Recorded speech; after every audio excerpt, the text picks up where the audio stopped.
pathin dan nei pi wa tuni jing ka jong ama ho khom thei nga lung thi khom thei za dun pathin thang ba nei pi ve pathin thu hing mun khanin sin do ni Peter thot khat na bung ni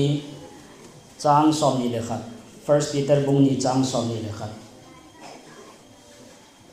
he chedinga chu ki ko nei ve nang ho Krista khonung zui nei na dingu wa nang ho zala aman he so gen thei athop a hin nang ho dinga vet to a zui ding a koiza ada ha hi pathin ni thu the e ho zo sia ding in a tha ben pathei bo pi han lang tu lai ta hin ho bung sung ko sung wa hin na he so gen thei nai tam tai to ta ve in sung khana mi ni na loi ein ko na loi som le pai ne la cha ha sat ya he so gen thei na tam ta to yong yum ta ben na le chat ja lungkim lung donga he so gen thei to yong yum min tu lai ta hin nat bo la le ngin iti hin na tam tai to ta ve ne ale he ta bang na he so gen thei to lai ta wa he Christian ka he ven tunin thu do khat nei te na le gen thei he so a phat chom nai pi men chia thang pia mi zo se a ke dong he po in Christian khat thu do he Christian khat ni ha le chi thu do he ong ki nei na le gen thei he so a phat chom nei pi men tu ni he chi thu do he khat khanin mi ni hung nei han lang le na le he so gen thei pi chi pi ang a phat chom nong li ham tia tam zon gel mai the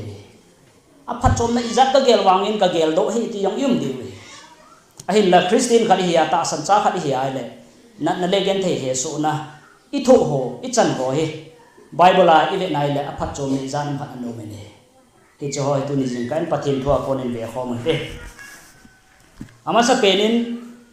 na le gen thei he so a phat chom na chu hin kho adinga hin phat chom ta akizil do ji I Christian in kho he na damo ve se ne hen lang he so gen thei yong le I tho ting le I tu ting le hin phat chom tam ta jil do na ki nei ji ne Deuteronomy khon bung som thum lan yan hi ti hin mulau pi thu sim them khat ake papu in hi cha chu a thu chu hin sim do da tan ka tin a thu sim neu khat in sei le mulau pi mu eagle ki ti ho a pi hun ano te ko a ha hong ke a leng thei ding din mona hi teng la het hi in a het je a ko a pi chun he chi abu he chi wa cha bu mulau pi bu a ko na chu a cha te a mulum ho chu force a ai no do zia hai cho chu abang loi cha ki tang hada na hum ji wa ki ta la teng la ma hoi tan bon le le a phan la an ja ji an ja teng le hung tem thei ji ga gel na chu iti mu lau pi chu a cha te lung se lo ya ta bang mun sa nga ho ano te abua ko na an no do am te chu gel thei a hin la ama he cho hi au mu mai le thei lo ding hin a tha om ta in he ta bang a ki chan na he lang he so gen thei chom khat tho jong le tia aman he ja chu ai len sa force a abua ko na hin no do le ama ho chu upan lo na ha mo zap zap le len thei wa he ta chu ni he chi bang a hin ai ho Christian te hin ko na he so gen thei tho ho jong hi a pe pe nai ge lai le I ti da na hi ta bang ka tho ham pathin cha khat ke I ti da na hi ta bang na ka to hi bang a he so gen thei ne ka to tam te lung don lung ki me yong ni thei ai la tu ni ai ge do del chu pathin a phat chom na izil do na diu mejil do na ding a ron sa dang hi mai thei mi e bang khat na se jin na le he so gen thei ni hi na chon se ji hin te ti long hi au me le nge Bible a chu ve nai le ta san cha khat mi pin tha di ta khat chu pathin le lung dei lo wa chon se na nei teng le pathin in a je ji ti wang chu Bible a kit mu in nge a phat na ding a chu pathin in na chon se je ayong chu hi ta bang gen thei he so na hen lang na nei yong alun sa long mai thein te Old Testament lang a chu ve ki na le leng sol thu sin chu I movin leng sol e pathin Israel te leng ma sa pe ding a hin tungin le ama he pathin mit mu le pathin anga hung ki ta ta po in ki ta na nei lo pha chu I pi tam tu le pathin lung han a chang ta in pathin a leng gam chu David a hin pi ta ne First Chronicle bung so ma chu na ki mu ne he ja chu na le he so gen thei I tu ting le hin pathenin gi na e nei nau jong hin tin hi chi gi na chu I pi ham te le ka cha me hi in chọn sẽ kita lo enom hin ti higi na hin a hin la kita lo wai chọn sẽ tiếng lệ ít chọn sẽ man chu ít chung à chu gì gen thế so nên là yong hita bang chu yong chu mi ne ai le tunin igel ki de chu ai le iti da na pathen cha ha chung à hi hita bang gen thế so na ho hi chu a ipi a bol khel tam ipi chọn sẽ na tam tia hi a chọn sẽ ji wa hi na he so na ho jo se thung hi tam te ang lung dong mai thi a hin la ivet ki nai le na chọn sẽ ja na he so gen thế na tho na jong a chom khat om ki ni ti hi na ki se ni Job to simji simai le Old Testament na chun Job i pidinga he so gen the tho am tila main chon set na jia tho hi ket pone Bible na sei dung jia Job hi mi chon phata ai ama ta banga chon pha ding chu hi chi khanga chon om boi ki ai le hi ta banga chon pha Job chu a chon pha ji chun Satan na hen dongin a chunga he so gen the na tang ta hen to ta ne he ji hin pathin thua hi ve nai le a chon phat ji le pathin tung de hin ho man ja chu nan na he so gen the na to na jong ume ti Bible ki mu ki ni he ji chun ipi jong le Christian khat hi wa ta san cha khat ne hi ai le na chunga na le gen the he so na ahung thun teng le hin pathin in thil pa chom khat ei ki jil do sa nom hin te ti pa wang hi isu min lo de vin tu ni ki ti mu ve ani na in he so gen the tho ho thamon sa ding in ahung ki pang jin he ki ti le second foreign bung khana chuni be nai le sol cha pol he so gen thei tam ta hen tho in pathin thu hang sam na in a hin le ipi ti tam tel hi chi he so gen thei na atho na chun pathin in kidang tan among cha ji in ama banga he so gen thei tho ho cho thamon san ana pang ji ni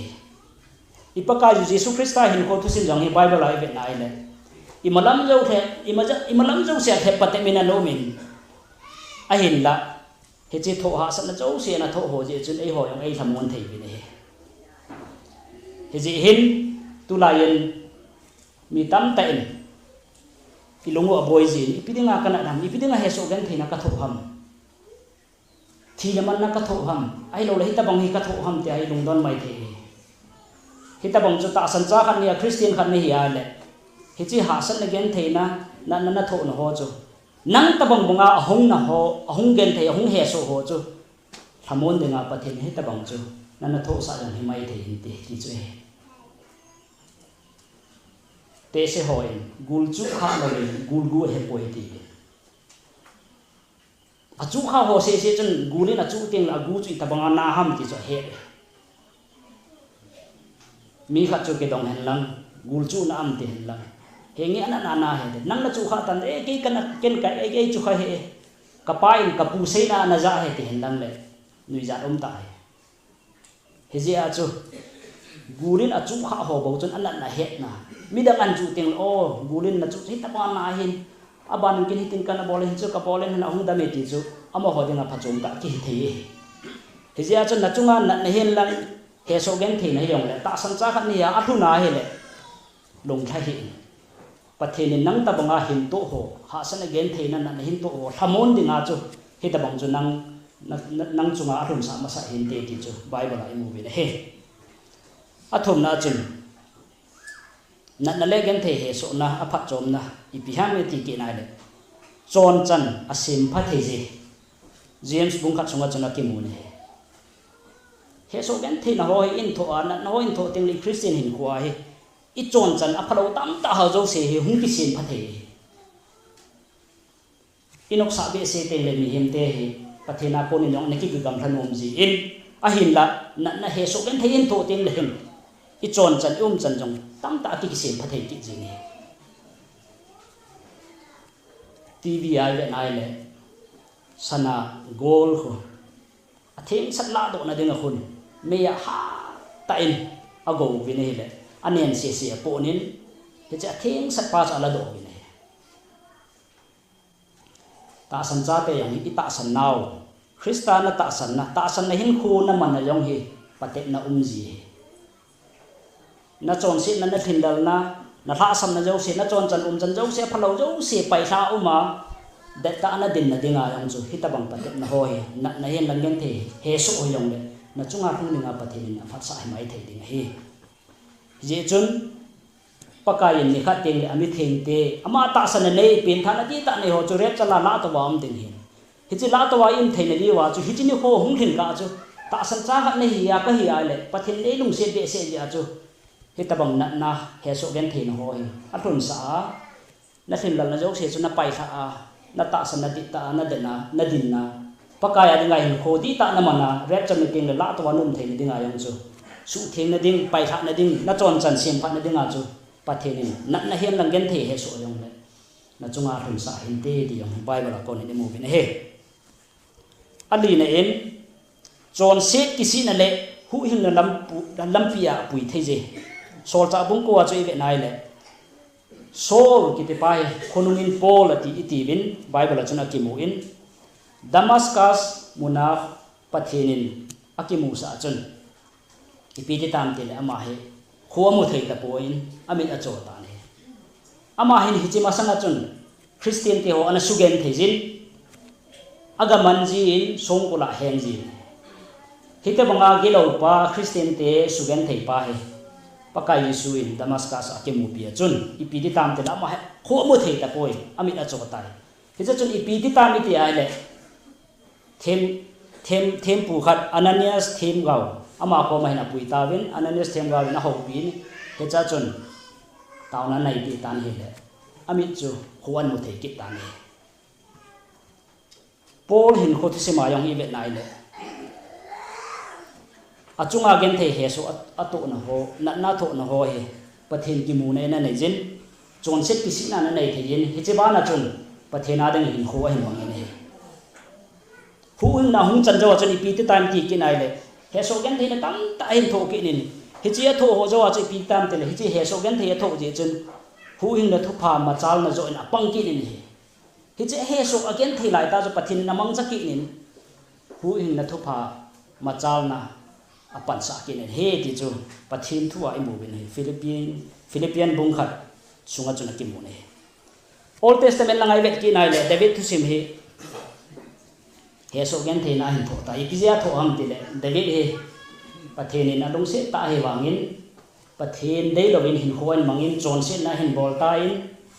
mi ji jong a hin jon pi ta in aji pa ge na tha pi ta in pathin dong han na hung chang ta ne mi himen amu long diam ta gu thima chon se na a bol chu pathin anga ki sel thei lo ji chun pathin dong han na chang ta in pathinin achunga go na hin pi ta ne le ha sat gen theina tam ta hin tho ta ne a hin la pathin cha khat hi ji chun